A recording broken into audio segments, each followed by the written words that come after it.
নমস্কার বন্ধুরা, আমার এই ছোট্ট চ্যানেলে আপনাদের সবাইকে স্বাগতম। আমি আজকে আপনাদের রান্না করে দেখাবো পাবদা মাছের রসা।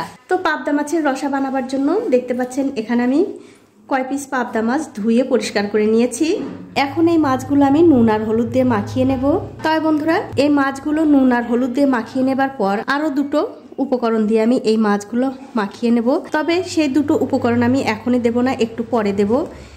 অনেক সময় দেখা যায় এই পাবদা মাছগুলো ভাজার সময় কিন্তু তেলের মধ্যে গুটিয়ে যায় বা বেঁকে যায়, সেইটা যাতে না হয় তার জন্য আমি আরো দুটো উপকরণ একদম শেষে দিয়ে মাখিয়ে নেব। তাহলে দেখবেন এই পাবদা মাছগুলো তেলে দিয়ে ভাজার সময় আর গুটিয়েও যাবে না, আবার বেঁকেও যাবে না। দেখুন, নুন আর হলুদ দিয়ে কিন্তু এই মাছগুলো আমি খুব ভালো করে মাখিয়ে নিলাম। এখন আমি এই মাছগুলো একপাশে রেখে দিচ্ছি। এখন আমি একটা মশলা তৈরি করে নিচ্ছি। তার জন্য একটা বাটিতে দিয়ে দিলাম একটুখানি আদা, কিছু রসুনের কোয়া, 7-8টা শুকনো লঙ্কা, 2 চামচ সর্ষে। এখানে আমি সাদা সর্ষে দিচ্ছি, আপনারা চাইলে কিন্তু কালো সর্ষেও দিতে পারেন।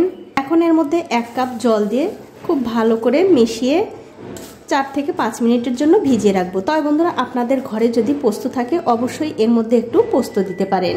এবারে যে মাছগুলো মাখিয়ে রেখেছিলাম তার উপর দিয়ে দিচ্ছি একটু করে চালের গুঁড়ো, আর দিয়ে দেব সামান্য একটু করে বেসন। এবারে এই চালের গুঁড়ো আর বেসনটা হাত দিয়ে একটু এই মাছের গায়ে লাগিয়ে নিতে হবে। তবে বন্ধুরা, খুব একটা চেপে চেপে লাগাতে যাবেন না, হালকা করে এরকম একটু চেপে চেপে লাগাবেন, তাহলে মাছের গায়ে এই বেসন আর চালের গুঁড়োটা খুব ভালোভাবে আটকে থাকবে। একদিকটা হয়ে গেলে অন্য দিকটা উল্টে দিয়েও ঠিক একই রকমভাবে মাখিয়ে নিতে হবে। আর এরকম করে যদি মাখানো যায় বেসন আর চালের গুঁড়ো দিয়ে, তাহলে দেখবেন মাছগুলো খুব সুন্দরভাবে ভাজা হয়ে যাচ্ছে, আর একটা মাছও বেঁকেও যাবে না বা গুটিয়েও যাবে না। এখন একটা কড়াইতে দিয়ে দিচ্ছি সর্ষের তেল। এবারে গ্যাসের ফ্লেমটা মিডিয়ামে রেখে এই তেলটা খুব ভালো করে গরম করে নিতে হবে। যখন দেখবেন তেলটা খুব ভালো করে গরম হয়ে গেছে, তখন এর মধ্যে দিয়ে দেবেন সামান্য একটু নুন।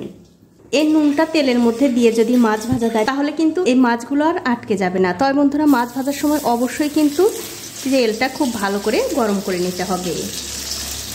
আর একেবারে খুব একটা বেশি মাছ দেওয়ারও দরকার নেই, অল্প অল্প করে মাছ দিয়ে ভেজে নিতে হবে। কিছুক্ষণ পর যখন দেখবেন মাছগুলোর এক দিকটা হয়ে গেছে, তখন অন্য দিকটা উল্টে দিতে হবে। আর এরকম করে উল্টে পাল্টে 2 দিকটা একটু ভালো করে ভেজে নিতে হবে। আর দেখতেই পাচ্ছেন মাছগুলো কিন্তু এই কড়াইয়ের গায়ে একটু লেগে যায়নি। তো দেখুন, মাছগুলো কিন্তু আমি খুব ভালো করে উল্টে দিলাম। এগুলো আমি একটু ভালো করে ভেজে নেব। দেখুন, এই মাছগুলো কিন্তু আমি উল্টে পাল্টে খুব ভালো করে ভেজে নিয়েছি, এগুলো হয়ে গেছে। এখন এই মাছগুলো আমি তুলে নিচ্ছি। আর এই একই রকম করে কিন্তু সবগুলো মাছ ভেজে নিতে হবে।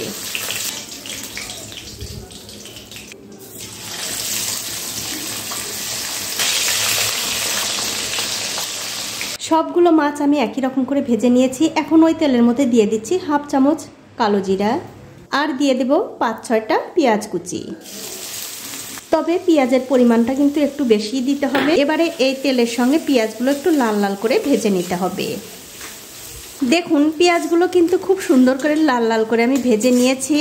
এখন এর মধ্যে দিয়ে দিচ্ছি হলুদের গুঁড়ো আর স্বাদ মতো নুন। এর মধ্যে কিন্তু বন্ধুরা আর কোনো মশলা দেওয়ার দরকার নেই। এবারে নুন আর হলুদের গুঁড়োটা এই পেঁয়াজের সঙ্গে ভালো করে মিশিয়ে দিয়ে এর মধ্যে দিয়ে দিচ্ছি আগে থেকে ভিজিয়ে রাখা সেই আদা, রসুন, শুকনো লঙ্কা আর সর্ষে, সেটা আমি পেস্ট করে নিয়েছি, সেই পেস্ট দিয়ে দিলাম। মশলার বাটিটা ধুয়ে একটু জলও দিয়ে দিচ্ছি। এবারে গ্যাসের ফ্লেমটা মিডিয়ামে রেখে এই মশলাটা খুব ভালো করে 5 থেকে 7 মিনিট কষিয়ে নিতে হবে। দেখুন, মশলাটা কিন্তু খুব ভালো করে কষিয়ে নিয়েছি। দেখতেই পাচ্ছেন মশলা থেকে কিন্তু তেল ছাড়তে শুরু করেছে, তার মানে এই মশলাটা ঠিকঠাক কষানো হয়ে গেছে। এখন আমি এর মধ্যে দিয়ে দিচ্ছি 1 চামচ কাশ্মীরি লঙ্কার গুঁড়ো, এতে করে এই রসাটার কালারটা খুব সুন্দর হবে। আর তার সাথে দিয়ে দিচ্ছি একটা টমেটো বাটা। এবারে সব কিছু মিশিয়ে এই মশলাটা আবারও ততক্ষণ কষাতে হবে যতক্ষণ না এই মশলা থেকে টমেটোর কাঁচা গন্ধটা চলে যাচ্ছে। আর আমার এই ছোট্ট চ্যানেলটি যারা সাবস্ক্রাইব করেছেন তাদেরকে অনেক ধন্যবাদ, আর যারা সাবস্ক্রাইব করেননি তাদেরকে সাবস্ক্রাইব করে নেওয়ার অনুরোধ রইল। দেখুন মশলাটা কিন্তু খুব ভালোভাবে কষানো হয়ে গেছে। এবারে গ্যাসের ফ্লেমটা বাড়িয়ে দিয়ে এর মধ্যে দিয়ে দিচ্ছি ঝোলের জন্য গরম জল। অবশ্যই কিন্তু বন্ধুরা গরম জলটাই দেওয়ার চেষ্টা করবেন। এবারে মশলার সঙ্গে এই জলটা ভালো করে মিশিয়ে দিয়ে যখন দেখবেন ঝোলটা এরকম করে ফুটে উঠেছে তখন এর মধ্যে একটা একটা করে মাছ দিয়ে দিতে হবে।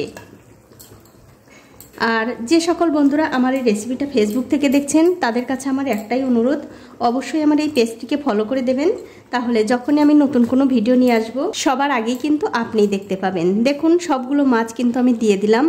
এবারে 4 থেকে 5 মিনিট এই তরকারিটা আমি রান্না করে নেব। তার কারণ হচ্ছে এই পাবদা মাছগুলো কিন্তু এমনিতে একটু নরম থাকে, খুব একটা বেশি রান্না করার দরকার নেই। সবশেষে এর মধ্যে দিয়ে দিচ্ছি 4-5টা কাঁচা লঙ্কা। দেখুন 5 মিনিট সময় ধরে এই রসা কিন্তু আমি খুব ভালো করে রান্না করে নিয়েছি। দেখতেই পাচ্ছেন এই তরকারিটা কিন্তু হয়ে গেছে। আর বন্ধুরা এই রসার মধ্যে কিন্তু খুব একটা ঝোলের পরিমাণ বেশি রাখা যাবে না, এরকম একটু গামাখা ঝোল রাখলেই খেতে বেশি ভালো হয়। আর এখন কিন্তু আপনারা অবশ্যই দেখে নিতে পারেন নুন আর ঝালটা ঠিক আছে কিনা। দেখুন আমার রসাটা কিন্তু হয়ে গেছে। এবারে গ্যাসের ফ্লেমটা বন্ধ করে দিয়ে আপনাদের গরম গরম ভাতের সঙ্গে পরিবেশন করে দেখাচ্ছি। খেতে কিন্তু বন্ধুরা ভীষণ ভালো হয়। আপনারা একদিন হলেও রান্না করে খেয়ে আমাকে কমেন্ট করে জানাতে ভুলবেন না আপনাদের কেমন লাগলো। আর এই রেসিপিটা কিন্তু বন্ধুরা পোলাওর সঙ্গে খেতে আরও বেশি ভালো লাগে। তো আজ এই পর্যন্তই, দেখা হবে অন্য কোনো নতুন ভিডিও নিয়ে।